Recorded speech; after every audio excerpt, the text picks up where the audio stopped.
You're listening to Reality Arts, helping you to increase your creativity and unlock your hidden talents. Well, hello and welcome. Welcome to Creating in Faith, developing our creative practice.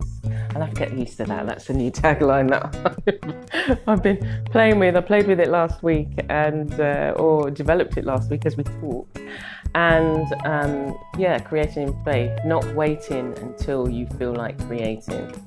Regardless of how you feel, you've developed a creative practice, and it's in that creative practice, it gets you out of those moments where you feel off.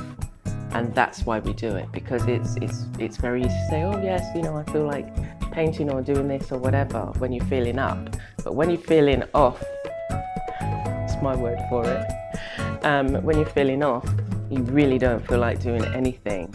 It's like you have to go down into the well and pull something up, and it might even just be, cleaning out your studio or your creative space, or sometimes I just sharpen the pencils and get them ready for next time because I've used them and I've put them away without.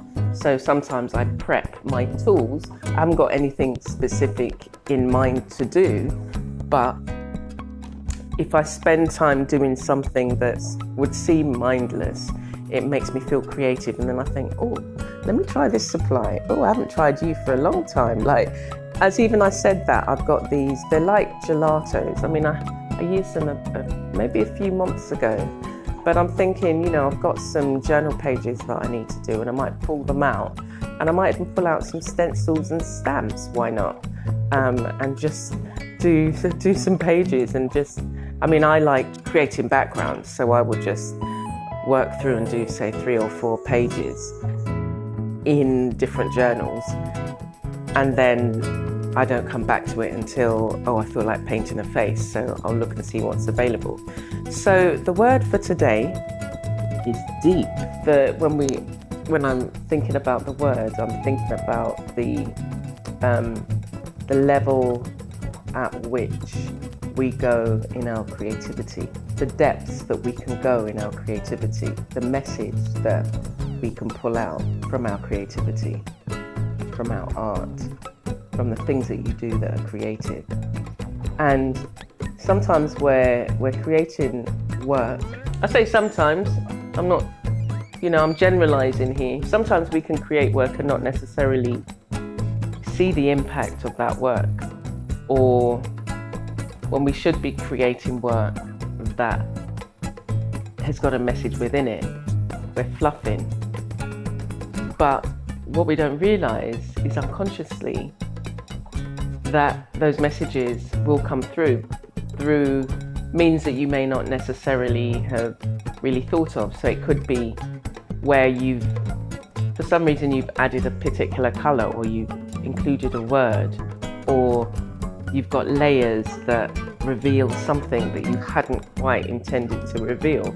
It could be a word that's revealed, or part of a word, or an image, or there could be an image that is emerging that you haven't yet really seen, but is there, and somebody else might see it. Somebody else might look at it and say, oh, it looks like I can see a figure there. And many years ago, I decided, I guess about 4 or 5 years ago, I decided not to approach my work by saying, oh, I'm going to draw this, or I'm going to create this. I do say sometimes, like I feel like working with fabric, and that will be it. Like, I feel like working with fabric, and I'm feeling it now actually. I feel like working with fabric, and I will usually get drawn to, I'll pull out pieces because I've got several pieces on the go. So I'll pull out a piece that for that particular moment I'm ready for, and I'll start working on it. And then I'll think, okay, well, what colours need to be added, or I'll be inspired as to embellishments to add to it, or and I'll always get it's a feeling where something isn't quite right, it isn't ready yet, it isn't finished. It'll be a feeling, and sometimes I have to because sometimes the feelings are saying, you need to be doing so much more stitching, like if it's a stitch piece. And then these stitches will be minute, and you'll be like, well, and I'll be like, oh, I know, I'm feeling, that this whole bit needs to be covered with all these tiny stitches, but I'm not sure whether, because I can be impatient as well, but I'm not sure that I want to sit and do it. And invariably I have to go with, well, it feels like this is what it needs, and that's what I'll do. And that's what's happened with, when you look at some of my pieces, if you look at some of my pieces of stitched work, a lot of people have said, oh wow, there's a lot of work that goes into it, or wow, there's so many small stitches. And it'll be like, well, I had no choice. I had no choice in the matter, because I decided to allow my creativity to flow, and that's what was needed for this piece. Because the piece isn't for me, whilst I'm sitting amongst a lot of my work at the moment, the pieces are for that particular person who's going to see it, and it's going to sing to them. It's going to sit, they're going to, like, they'll look at it and say, I don't care how much it costs. How many people out there? Yes, okay, let me hear you. I don't care how much it costs, I need that piece of art. I need that wall hanging, I need that sculpture. And so when I create, I don't, I create based on what is it I'm feeling that needs to come out. I don't necessarily always know what the message should be. I just know that I need to add these particular embellishments, or I need to add this particular stitching, or I'll look at a piece and I'll say, okay, now actually that needs a different colour, or it needs more stitching, or it needs more embroidery, or a whole range of things. And so the word deep, sometimes we have to go deeper into our work. We have to answer the call.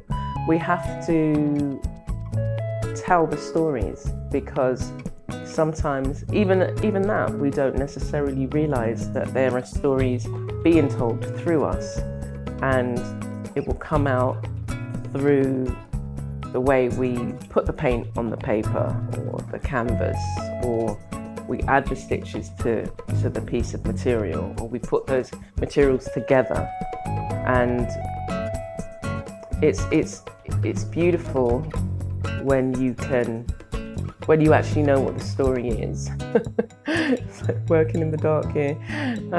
But it's beautiful when you get glimpses of the story and you're just like, oh my gosh. Or I'll see, when I'm creating backgrounds, sometimes I see figures, and I will allow the figures to come through. Sometimes it will be figures that I'm not necessarily comfortable with letting through. Maybe I don't feel ready to tell those particular stories.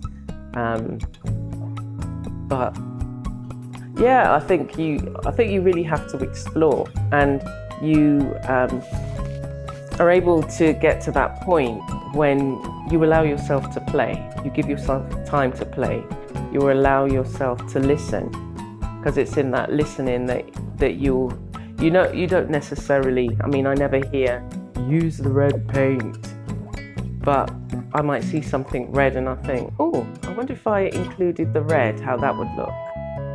And we'll then go down this kind of road, and that's how it is. It's like, oh, I wonder if, and then sometimes I'll be inspired to just get out all the fabric and have a sort through. And it's not necessarily because the fabric needed a sorting through, but there was a piece of fabric that I needed to use that didn't necessarily come to mind when I was, creating something. But as I'm sorting through, I'm thinking, oh, that'd be nice to use this something. Let me just leave it out and come back to it later. So that's one of the ways in which I approach my work, more so now than saying, oh, everybody's producing sunsets, so I'm going to produce a sunset, or not knowing. As it is, yeah, that's it, I don't know. It just makes sense to you. Like I don't know from day to day exactly what I'm going to be working on. I've got several pieces that are incomplete.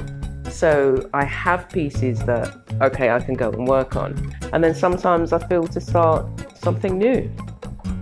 But essentially, I will get round to all the pieces of work because I'm going by, okay, I'm feeling like, say, working with Stitch.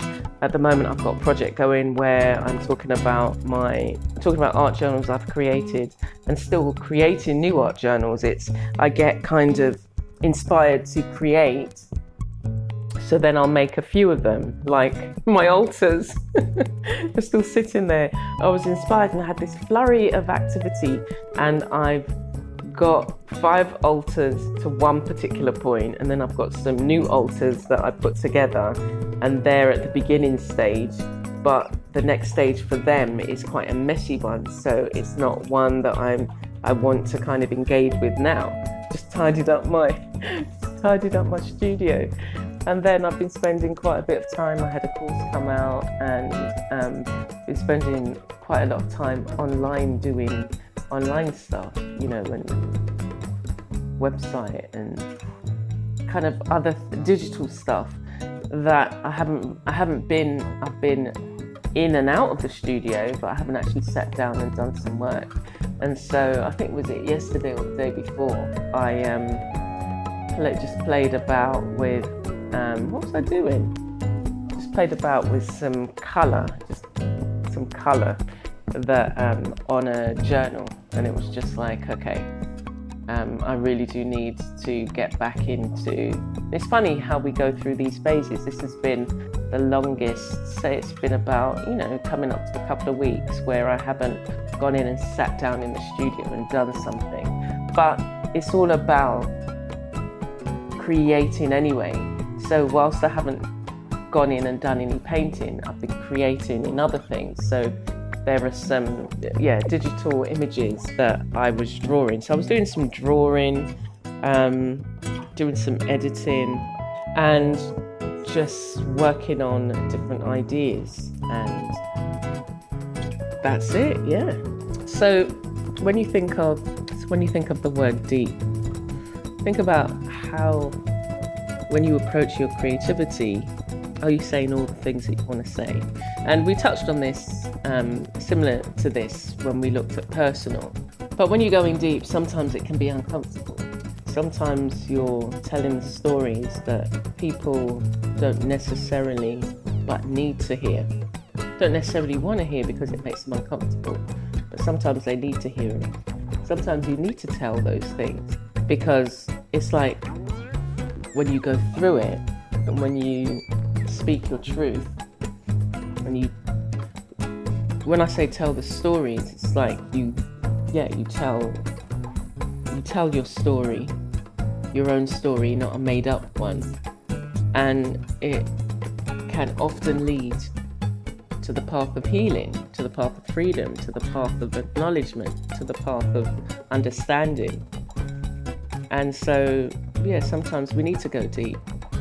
And in the same way, sometimes if I come across these images that, as I'm creating, that I may feel I'm not ready to tell your story, sometimes I actually need to. I need to tell the story of everybody that is revealed, that every image that is revealed in the work.